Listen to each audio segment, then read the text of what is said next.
Are you tired of inflation hovering at only 8 to 10%? Are you sick of going to the grocery store and seeing plenty of food for your family and the families of others in your community? Do you miss $5 per gallon gasoline prices? If so, you're in luck because the Biden administration's incompetence coupled with the greed of the American railroad worker unions is about to beep, beep. Americans right in their collective beep, beep.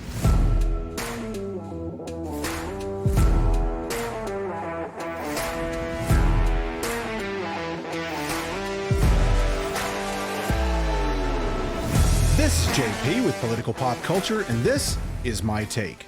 Okay, obviously my intro today was tongue-in-cheek, a bit sarcastic even. But the bottom line is there is a looming railroad worker strike, which could begin as early as 12:01 a.m. on Friday, that could quite literally cripple an already struggling U.S. economy. The Association of American Railroads estimates that a strike could cost our economy up to $2 billion per day. Several of the 12 unions, which together represent over 115,000 rail workers, are not satisfied with the terms of a new deal that rail companies have put forward, even though many of the terms are based on recommendations by President Biden's Presidential Emergency Board. Now, one thing that the Presidential Emergency Board would be sure to recommend is hitting the like button, then clicking on subscribe and hitting the notification bell. That way, you're going to be the first to know when we add new content, and you'll also be helping the channel by telling the algorithm to show this video to others who might enjoy it. Every little bit helps, so thank you. The Presidential Emergency Board recommended a 5-year deal retroactive to 2020. Now that would include 24% raises. Now, do you know anybody that's gotten a 24% raise in the last couple years? I don't. And $5,000 in bonuses for rail workers. Now, let me cover that again. 24% raises retroactive to 2020. So imagine getting a check from your employer for nearly a quarter of everything you've earned over the last 2 years. Plus, on top of that, receiving $5,000 in bonuses. That's not good enough for the unions. No. Why? Because the Presidential Emergency Board wants unions to take their concerns about attendance policies, paid leave policies, and expenses to arbitration, or to negotiate separately with the railroads on those issues. Unions are saying their workloads have become unbearable after nearly 1/3 of the workforce has been eliminated over the last 6 years. In other words, unions are getting a huge chunk of what they're demanding, but they're being asked to negotiate some of the other issues directly with the railroads. Now, instead of taking that huge win that they've been handed, they're threatening to shut down a large portion of the U.S. economy and hold it hostage until they get their way. Give us what we want or we will destroy what little of the economy the Biden administration hasn't. Hey, if it looks like domestic terrorism, if it walks and talks like domestic terrorism, it just might be domestic terrorism.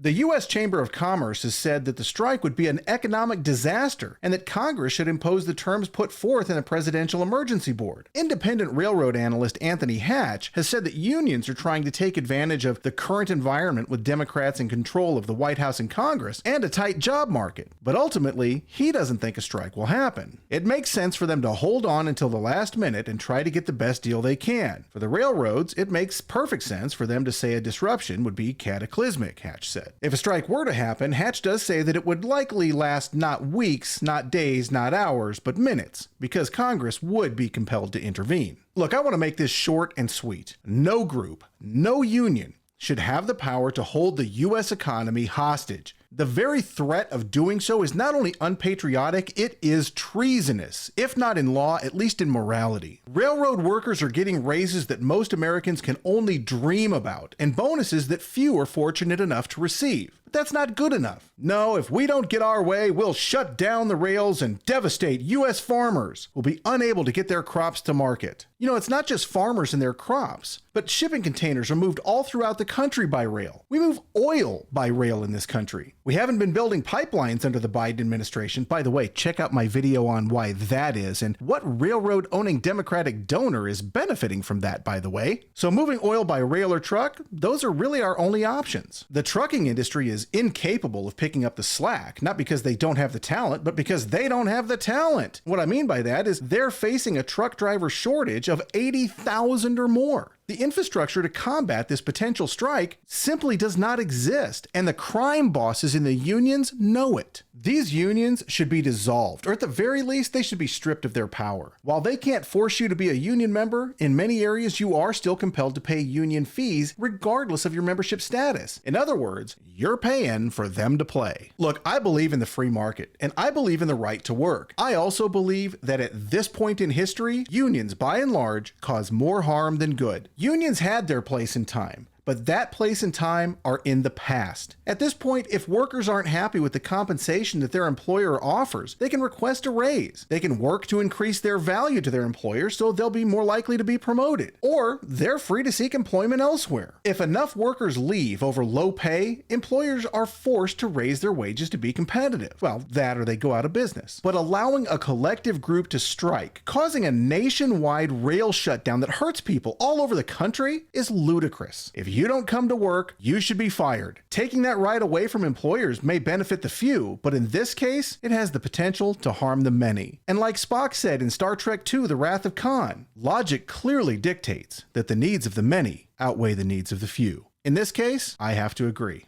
That's my take. What's your take? You can let me know your take in the comments below. You can also let me know your take by joining the cult at Pol Pop Cult on Facebook, Twitter, Instagram, Rumble, and Truth Social. Thank you for listening.